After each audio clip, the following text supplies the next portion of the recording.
Greetings and welcome to Surviving Mars and our first dome, which has been completed and is looking really rather lovely. I mean, we've got these park benches, we've got these lights distributed around the place, it's got power, it's got oxygen, it's got everything a Martian colonist might want. Except, of course, well, Martian colonists, political or otherwise, which is what we have to do now. We have to order that up pretty much straight away. So let's stop panning about. Obviously the Martian dust storm is still in full effect here, but it matters not. It is not perturbing us in the least bit. We've still got oxygen, we've still got power. I mean, we've got a power shortage and we've got an oxygen shortage, but you know, I like to think that we've still got oxygen and we've still got power. We need to drop in some habitats for our first Martian colonists. So we're going to get some living quarters, which is just like a basic place for them to live, funnily enough.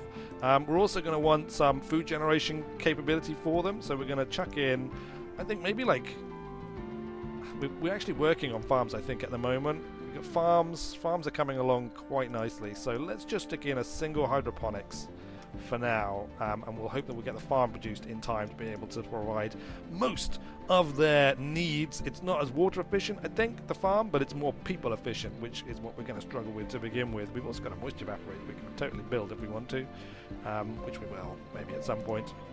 However, we need important things for our colony to survive. We need an infirmary. Visitors will recover health and sanity as long as they are not starving, dehydrated, freezing, or suffocating. All things we hope to avoid for our political founders of this new Martian colony. So we'll chuck an infirmary down. That's a good idea. We'll have that just like right there in the center, just to reassure everybody that their medical needs are very important to us. We, the people overseeing this colony of Mars, the political founders, overlords, if you will, to give an understated term to it.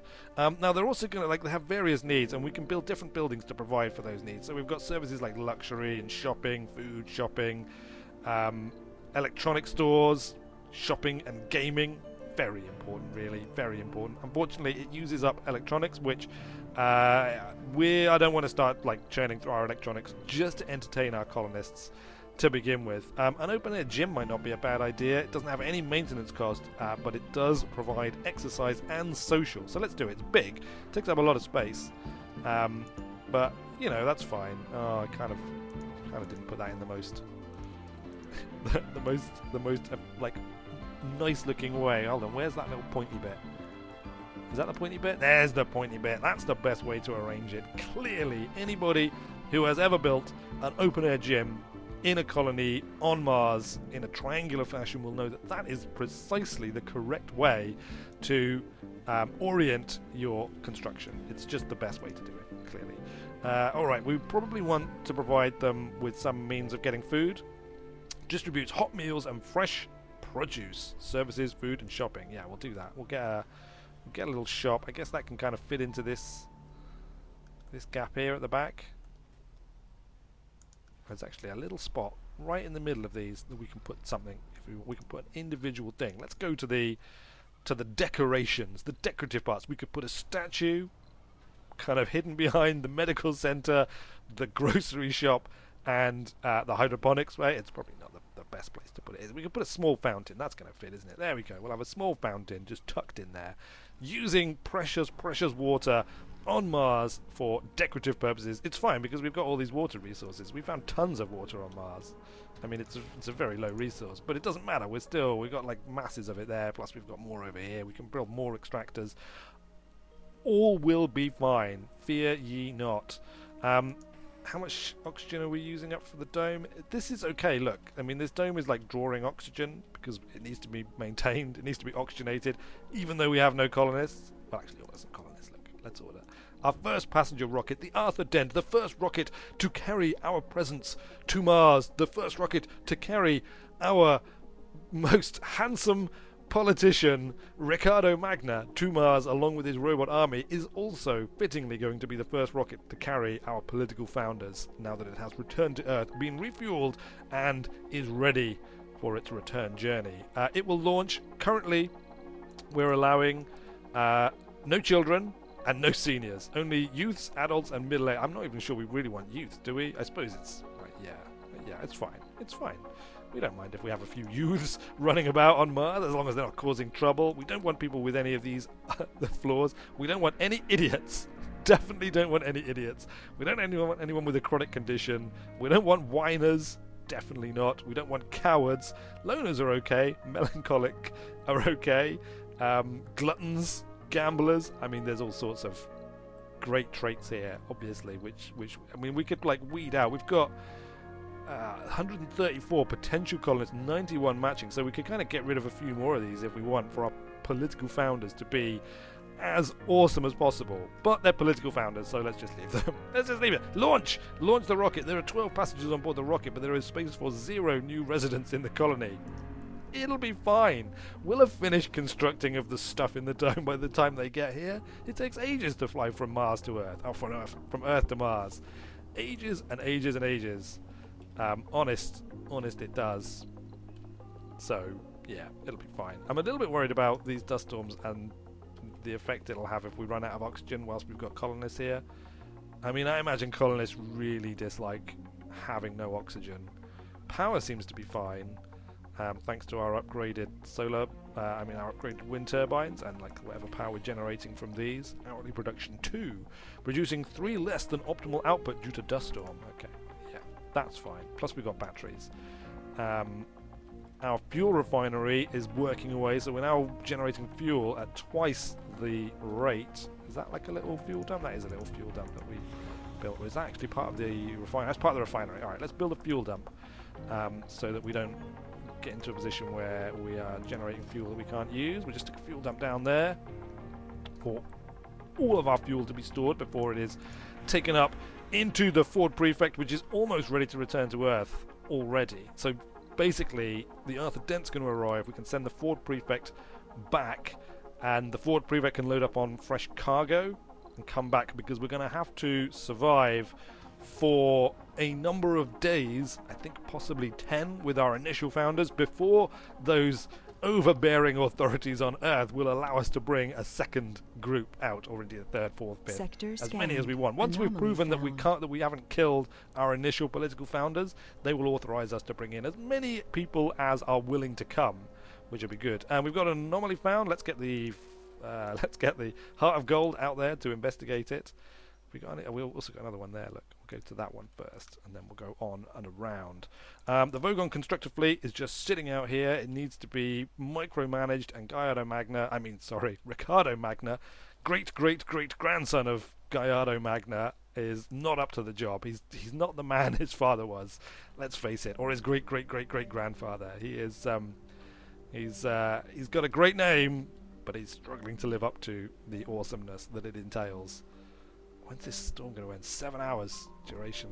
These dust storms could be problematic, but we will cope. We will survive. Our will not be broken by such a troublesome entity as a Martian dust storm. I suppose I should start thinking about what else I can construct. Look, our buildings, our colony building, whatever it's called. Incoming.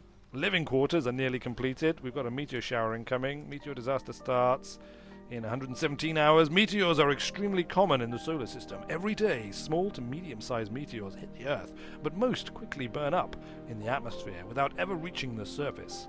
Mars, on the other hand, has a very thin atmosphere, and most meteors reach the surface. This is, sadly, a constant threat and must be taken into consideration when designing our colonies. Domes can mostly withstand direct hits with manageable damage, but all buildings outside the protection of domes are vulnerable. Redundancy in vital lifelines such as water, oxygen, is one way of risk management. Yeah, we understand that. We may not execute it, but we understand it. Look, our colony, our living quarters have been completed. The first living quarters, they're really very nice. I mean, I would live in living quarters like that. Look, this guy's got a great big TV in here. There's like these like fancy lights around. We've got like various bedrooms and things. I don't know. It looks. How much is this for? 14 people. 14 people in these 3 buildings. So, you know, there's probably a few self-contained apartments here. There's some sun loungers for lounging about in the Martian sun. Breakthrough discovered. breakthrough. Ooh, cryosleep has been discovered. Passenger rockets carry 20 more colonists, putting our colonists in a state of suspended. Wow, if only we had gotten that before our first colony had left. We could have had like a super starting colony, which would have been awesome. But, I mean, we don't have room for them. Still, at some point, that's going to be a great thing to have. Alright. That means that the Heart of Gold has completed its scan of that anomaly, and it needs to be sent on, dispatched, if you will, to this fresh anomaly, in which our scans have found some interesting readings in this sector.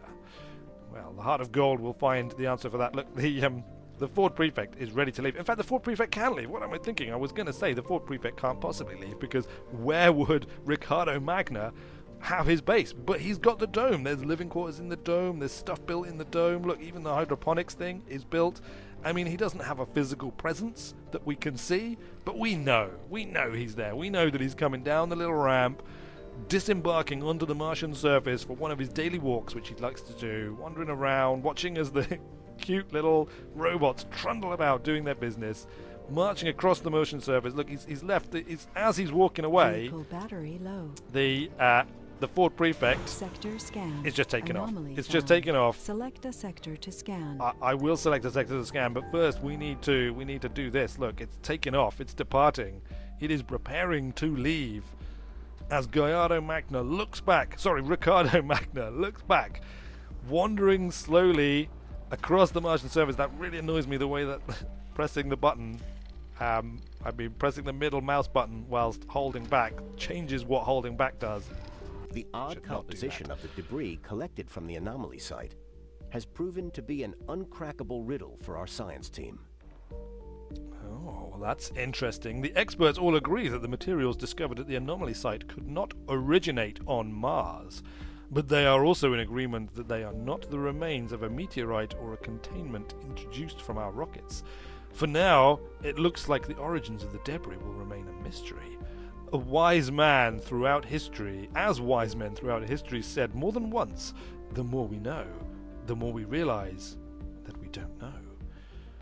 A genius applicant is available on Earth. Wow, that's brilliant. Nothing like a good puzzle. Obviously, Ricardo Magna receiving this report as he walks slowly backwards away. Meanwhile, already, the other den has arrived in orbit. Look, are you actually going to leave? Oh, look, it just zoomed us in again. I don't want to zoom in when I select it. Look, I just want it to go. Just depart. Close the door and get gone. Close the door and get gone. You know you want to. Where are you? Come on. Come on now. Come on. Launch. Launch. Launch. Takeoff is in progress. Launch. Ricardo Magna. Ricardo Magna. He came running back to check out what was happening. Why is the Fort Prefect not launched yet? I want this ship to be gone. I want to be in a position where I am the first man on Mars without any means of returning home. I've just walked right into the middle of our fuel refinery. That's not good. It's really stinky in here. We'll just keep walking slowly backwards. Come on, Fort Prefect. Come on, you need to launch before I give any authorization for the Arthur Dent to come down with the founders. It's just the way it is. It's the way it is. Look, can I see a plume? Is that a plume of rocket engines? Can I hear them igniting? No. No, the door hasn't even closed yet. There! The door is closed. All right, we can stop. We can rest here. Sit down in the Martian dirt. Its red ochre tones scuffing our boots as the Fort Prefect ignites its engine and roars into the heavens. Has any man ever truly been this alone before? Apart from this cute little robot guy who's going past him at the moment. How can anyone feel alone? These little guys all around him. Clearly, they couldn't. And Ricardo Magna presumably doesn't, as he makes his way the rest of the way into the dome. Wow, I mean, that took a long time to really sort out, didn't it? Let's get the Arthur Dent down with our founders. We might as well drop it down right next to the dome, as that's where they're going to want to go. They're going to want to go straight into the dome. Also, before that comes down, look, here it comes. Can we just pause for a second? I want to go and have a look at this anomaly site. Where is it? Where was the Heart of Gold? Here it is. It's not here. I thought there was going to be something here. Didn't he find some kind of mystery? He totally found some kind of mystery, but it's not there. It's missing. The mystery is that the mystery is missing. That's a real mystery. That's about as mysterious as you can get. Let's send him to investigate that anomaly whilst we're here. I thought that was the anomaly that he was already going to investigate. Unless, have we stumbled across it somewhere else? Was it the scans that picked it up? I just don't know. I just don't know anymore. It could be anywhere. It doesn't matter. Right now, we're going to watch as the Arthur Dent comes down and our political founders arrive for the first time on Mars. It is a dramatic moment. It is a wondrous moment. It is a moment that shall go down in the history of Earth and indeed the history of the solar system as the day we truly became a multi-planet species, when our kind shed the shackles of Earth and became citizens of the solar system, wanderers of the stars, heroes, one and all. Also, politicians. Let's not forget that. Full of hope and determination, the first founders have set foot on the Red Planet. The next 10 sols will be full of difficulties and dangers. After that it'll be fine, but also with great promise and opportunities. It is now for us to prove that Mars can be a doorway to greater riches and the future of the human civilization. Even the most epic adventure begins with a single step. Obviously, Ricardo Magna's already made that step, but that's not important. Effect: arrival of additional colonists temporarily suspended until the colony proves able to sustain human life. Your founder colonists must survive for 10 sols before additional people can arrive. A hint: the colony will be evaluated positively before the period ends in the event of the first human is born on Mars. I'm up to the challenge. I've already built a medical building, raising the comfort of the founders as much as possible with service buildings. Let's see what happens. Look, the door comes down. Our founders... Milestone achieved. A milestone has been achieved. The first human on Mars, Ricardo Magna, obviously has a bit of a word to say about that. But nobody's listening right now because these political founders, they just want to get into their new home. Leaping, bounding across the low-gravity surface of Mars, kicking up little puffs of dust with their Martian spacesuit-booted feet.